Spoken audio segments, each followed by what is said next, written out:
सकाळची वेळ. आम्ही बायकोच्या माहेरच्यांसोबत एका मोठ्या फार्महाऊसवर होतो. सगळ्यांना वाटत होतं की आम्ही अजून झोपलोय, पण आमच्या खोलीत पांघरुणाखाली आमचा नेहमीचा सकाळचा कार्यक्रम सुरू होता. माझी बायको माझ्या बांबूशी खेळत होती. तिचे केस माझ्या मांड्यांवर पसरले होते आणि तिच्या प्रत्येक श्वासाने माझ्या अंगावर काटा येत होता. हा आमचा चोरटा खेळ होता, जो आम्ही फक्त अशाच वेळी खेळायचो. अशातच खोलीचा दरवाजा हळूच उघडला गेला. मी डचकून पाहिलं. दारात माझी मेहुणी उभी होती. तिने शॉर्ट्स आणि बिकिनीचा टॉप घातला होता. दाजी, सगळे तलावावर चाललेत, तुम्ही येताय का?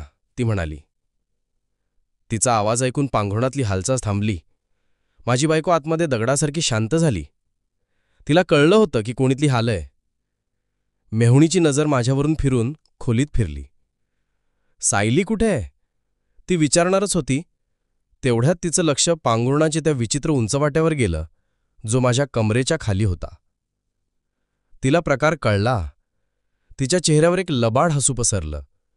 तिने त्या फुगवट्याकडे बोट दाखवलं आणि फक्त ओठांच्या हालचालीने विचारलं, आत आहे का?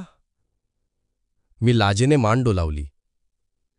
मग तिच्या डोळ्यात एक वेगळीच चमक आली. तिने माझ्याकडे रोखून पाहिलं आणि हातानेच एक इशारा केला. स्पष्टपणे चोखण्याचा इशारा होता तो.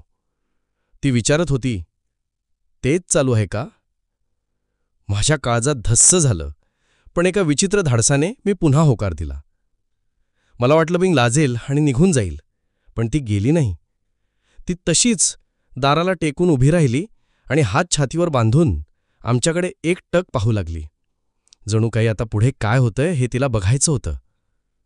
तिच्या त्या निर्लज्जपणे पाहण्याने माझी भीती कुठल्या कुठे पळाली आणि माझ्या अंगात एक विचित्र लहर संचारली. मी ठरवलं, बघूया आता पुढे काय होतंय. मी हळूच माझा हात पांघरुणावर ठेवला आणि बायकोच्या डोक्याला हलका दाब देत तिला लय द्यायला लागलो.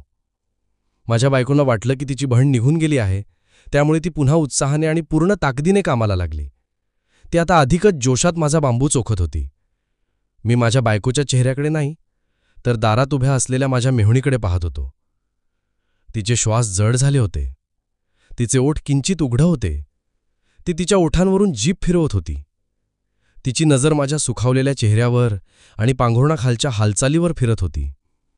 मग तिने जे केलं त्याची मी कल्पनाही केली नव्हती. तिने हळूच तिच्या बिकिनीची वरची पट्टी काढली आणि माझ्या डोळ्यासमोर तिचे 2 मोठे भरलेले आंबे होते. ते वाड्याच्या जुन्या खांबासारखे ताठ आणि भरलेले होते. माझी बायको सुंदर होती, पण तिचे आंबे याच्या निम्मेही नव्हते. बस, ते बघून माझा कंट्रोल सुटला. माझ्या शरीरातून एक जोरदार लहर निघाली आणि माझा सगळा बिंदू माझ्या बायकोच्या तोंडात रिकामा झाला. माझ्या मेवणीनं लोळा मारला, एक फ्लाइंग किस दिला आणि पटकन तिची पट्टी बांधून खोली बाहेर निघून गेली. काही वेळाने माझी बायको पांघरुणातून बाहेर आली. तिने माझा बांबू स्वच्छ केला आणि हसून म्हणाली, आज काय झालं तुम्हाला? जाम जोरात पाणी सोडलं तुम्ही. असं वाटलं जसं काही कोणीतरी बघत होतं आपल्याला. मी तिच्या त्या बोलण्यावर फक्त हसलो. तिला काय माहीत की खरंच कोणीतरी बघत होतं.